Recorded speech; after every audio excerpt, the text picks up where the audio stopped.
사랑하는 형제자매 여러분, 오늘 여러분의 삶에 하나님의 평안이 가득하기를 기도합니다. 우리는 종종 입술로는 하나님을 사랑한다고, 그분을 최우선으로 섬긴다고 고백합니다. 하지만 우리의 삶 속에서 그 고백은 과연 어떻게 나타나고 있을까요? 오늘 첫 번째라는 단어에 담긴 깊은 영적 의미를 함께 나누고자 합니다. 하나님께서 우리에게 원하시는 것은 단순히 남는 시간, 남는 물질이 아닙니다. 그분은 우리의 마음과 삶의 가장 첫 자리를 원하십니다. 본격적인 말씀을 나누기 전에 여러분의 작은 동참을 부탁드립니다.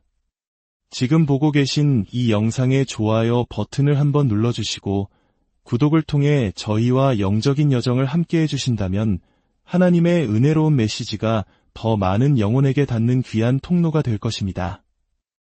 여러분의 손길 하나하나가 복음의 씨앗을 퍼뜨리는 귀한 사역의 일부가 됨을 믿습니다. 이 말씀을 듣는 모든 분들의 가정과 삶 위에 하나님의 축복이 임하시기를 소망합니다. 어느 교회에 아주 열정적인 목사님이 계셨습니다. 목사님은 교회가 한 단계 더 성장하고 부흥하기를 간절히 바라는 마음으로 강단에서 불을 토하듯 설교하고 있었습니다. 성도 여러분, 우리 교회는 지금까지 기어왔습니다.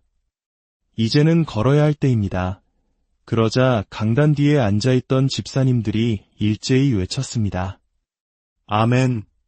목사님, 교회가 걷게 하소서, 걷게 하소서. 목사님은 더욱 목소리를 높였습니다. 우리가 한동안 힘차게 걷고 난 후에는 이제 달려야 합니다. 우리 교회는 주님을 향해 힘껏 달릴 것입니다.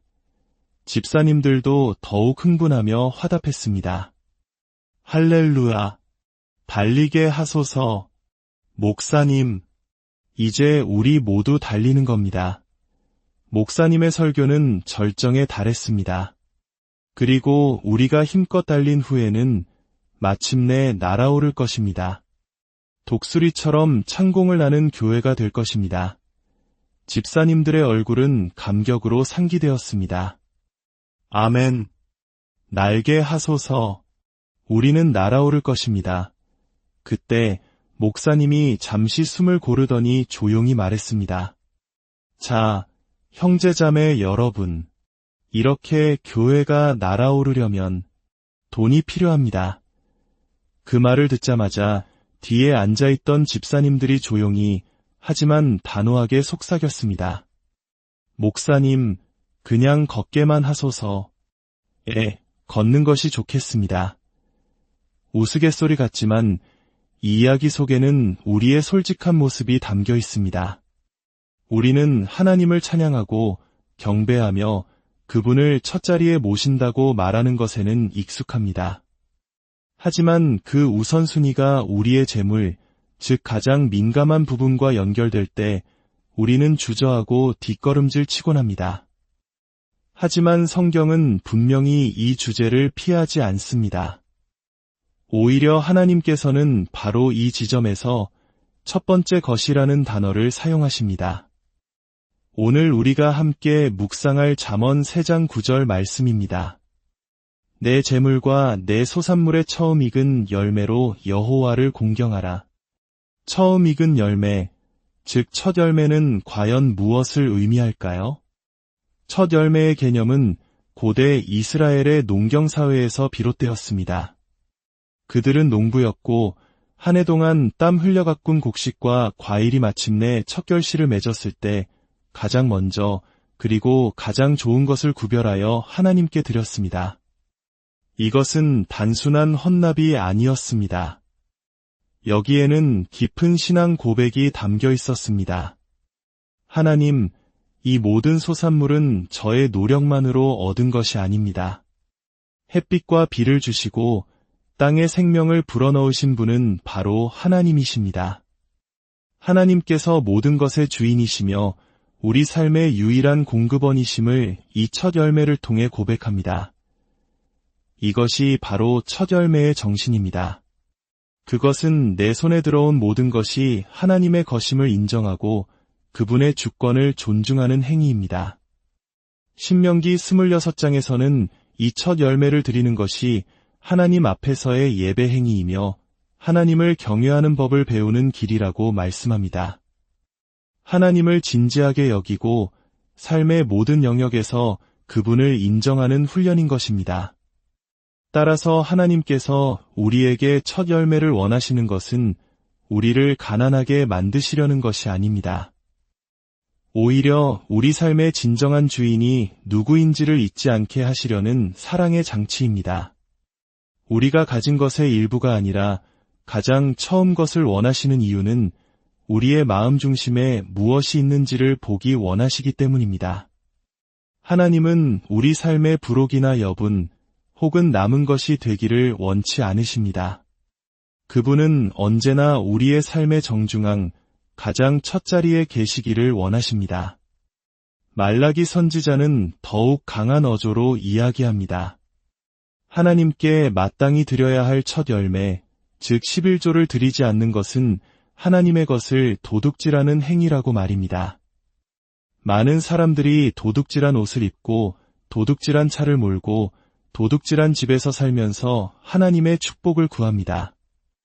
하지만 하나님을 속이고 얻은 것은 결국 구멍 뚫린 주머니에 돈을 넣는 것과 같아서 예상치 못한 곳으로 모두 새어나가 버린다고 성경은 경고합니다. 하나님을 속이는 것은 결국 자기 자신을 속이는 일입니다.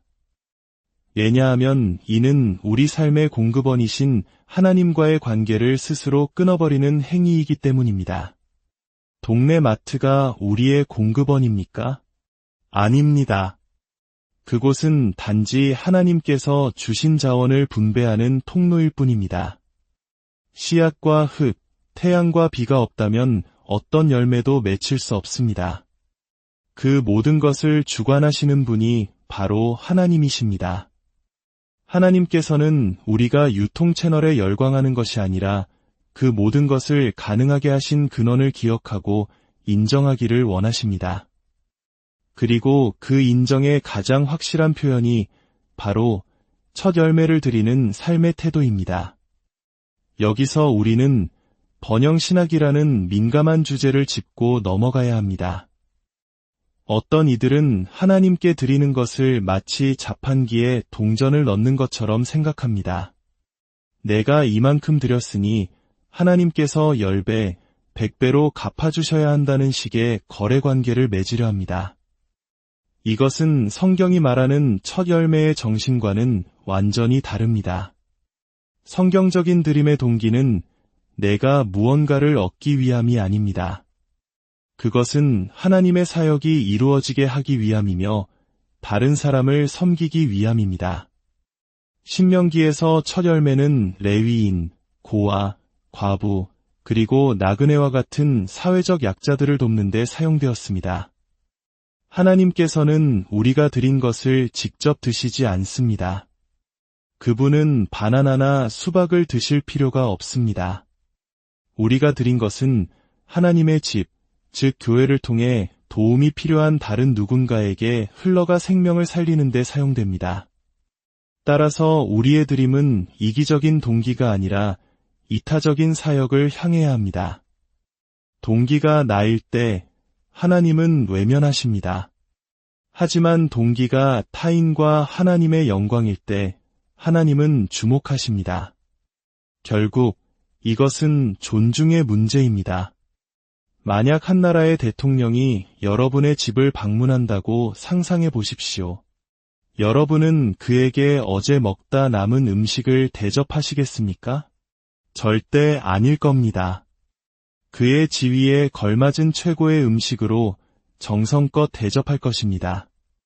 하물며 만왕의 왕이신 하나님, 우리 생명의 주인이신 그분께 우리가 남은 시간, 남은 에너지, 남은 재물을 드리는 것이 합당할까요?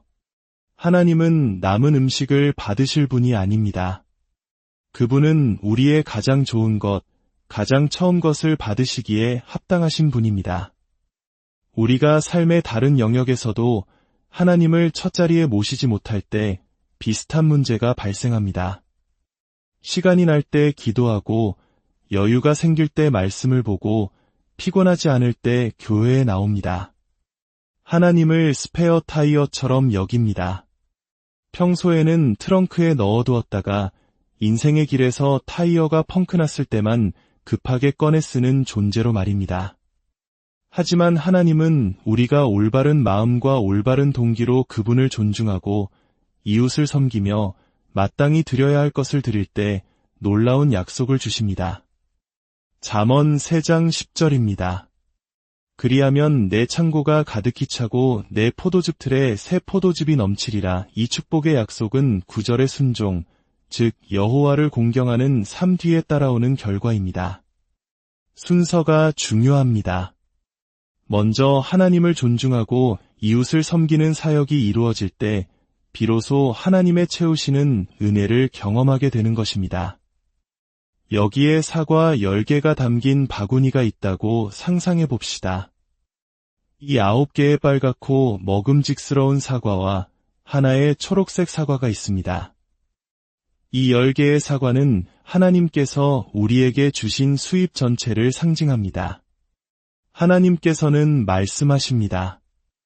이 모든 사과는 내가 너에게 준 것이다. 이 중 초록색 사과 하나, 즉 10번째 것은 거룩하게 구별된 나의 것이니 손대지 말아라. 우리는 종종 이 초록색 사과를 보며 내 사과 하나를 잃어버렸네라고 생각하며 아까워합니다. 하지만 하나님은 우리의 관점이 바뀌기를 원하십니다. 아니다. 너는 하나의 사과를 잃은 것이 아니라 내가 준 은혜 덕분에 9개의 빨간 사과를 얻게 된 것이다. 그러니 감사함으로 그 하나를 나에게 돌려다오. 우리는 그 하나의 사과를 하나님께 드릴 때 아까워하거나 원망하거나 짜증내서는 안 됩니다. 오히려 나에게 9개의 사과를 허락하신 그 은혜에 감사하며 기쁨으로 드려야 합니다. 그러나 우리의 연약한 모습은 어떻습니까? 하나님, 타이어를 갈아야 해서요. 하며 사과 한 입을 베어 뭅니다. 하나님, 가족들과 휴가도 가야 하잖아요. 하며 또 한 입을 먹습니다. 요즘 입을 옷이 마땅치 않네요. 친구가 돈을 빌려달라는데 외면할 수 없잖아요. 새집 계약금이 조금 부족해서요. 그렇게 이런저런 핑계를 대며 하나님께 속한 초록색 사과를 야금야금 먹어버리고 마침내 주일이 되어 헌금 시간이 되면 우리는 남은 사과 꼭지만을 내밀며 말합니다. 주님, 사랑합니다. 제 마음을 받으소서. 사랑하는 성도 여러분, 하나님은 우리의 삶 전체를 원하십니다. 우리의 창고가 가득 차고 포도즙이 넘치기 전에 그분은 우리가 삶의 우선순위를 바로 세웠는지 먼저 보기를 원하십니다.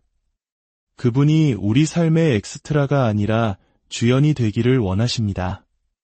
우리가 시간이 날 때 찾아가는 분이 아니라 모든 시간의 주인이심을 인정하기를 원하십니다.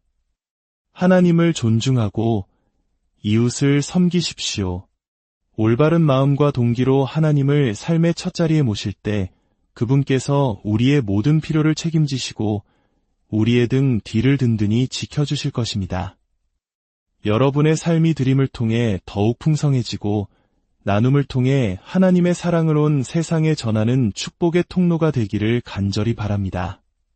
주님, 오늘 말씀을 통해 우리의 마음을 살피게 하시니 감사합니다. 인색하고 이기적이었던 마음을 회개합니다. 우리 삶의 모든 영역에서 주님을 첫자리에 모시는 믿음을 주옵소서. 그리하여 우리의 삶이 하나님의 영광을 드러내고 많은 이들에게 축복을 나누는 통로로 사용되게 하옵소서. 여러분의 삶의 창고가 하나님의 은혜로 가득 차고 여러분의 모든 순간이 기쁨의 새 포도즙으로 넘쳐나기를 주님의 이름으로 축원합니다.